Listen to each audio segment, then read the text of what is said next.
cada lugar tiene que saber captar algo. Algunos te inspiran más, otros te inspiran menos. Ahora, por ejemplo, Villafamés, para mí es un sitio donde no podía vivir sin estar algunos meses o un mes, 2 meses ahí. Mis hijos empezaron a vivir de pequeños en Villafamés. Y todos ya adoptamos el pueblo como pueblo nuestro casi. O sea, y ya participamos en todos los eventos que había en el pueblo, nos integramos totalmente. La idea de que iban a hacer un museo sí nos atrajo mucho, claro. La idea de un museo nuevo en un sitio agrícola, digamos, no de una gran ciudad, anzi, en un pequeño pueblo, era bastante original la idea, ¿no? Vicente Aguilera Cerny era un crítico internacionalmente conocido y era un crítico que daba una solvencia en cualquier cosa que te proponía. Que nosotros no nos sentimos seguidores, sino que nos sentimos partícipes, ¿comprendes? O sea, nos hizo ver que éramos los interesados en hacer en aquello lo mismo que él. Y eso nos llevó a un compromiso de volcarnos y de llegar hasta el final. A mí siempre Agustín me ha comentado que la obra de él en principio no tenía nada que ver con la obra de Miranda, ¿no? Viendo un poco más a fondo la obra de los dos, a mí se me pareció que había una especie de musicalidad entre las dos obras, o sea, había un diálogo musical. Cuando escribo sono escritora y cuando faccio escultura soy escultora. Dos amores que han quedado toda la vida, o sea, mi vida ha sido siempre así, dúplica, o sea, he hecho siempre más de una cosa.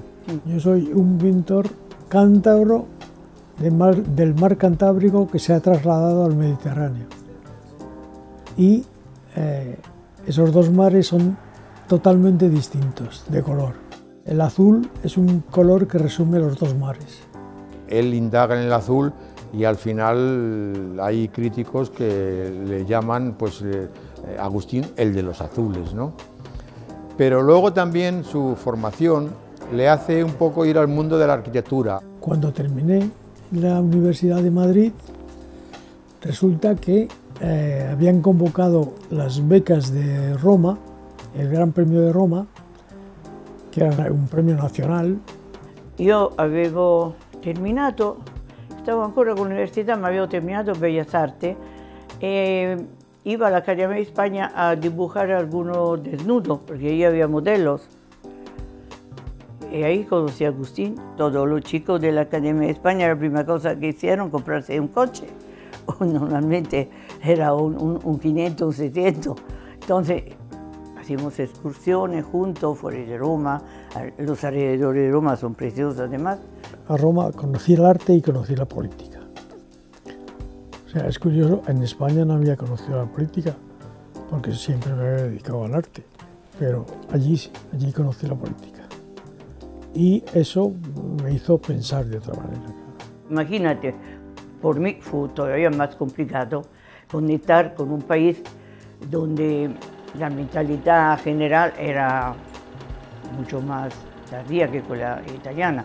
Ella llegó de un país abierto, donde no había restricciones, a un país cerrado, gris, donde todo estaba previsto. Toda la obra esa, de esos años, responde a eso. Es una obra crítica, es una obra testimonial, y de pronto yo empecé a recibir premios con esa obra. La prueba de ello es que incluso me dieron el Premio Nacional de Pintura. Cualquiera que pueda ver mi obra en conjunto podrá asociar lo que ve a un determinado periodo de los años en que he vivido. He intentado ser un pintor de mi tiempo, sobre todo. Y mi tiempo ha sido siempre, en mi obra, siempre ha sido un reflejo de ese tiempo. Mi mujer es igual, en su poesía es un testimonio, son testimonios del tiempo todo. A mí me gusta mucho investigar, cambiare sia di materiale, ma soprattutto cambiare di forma.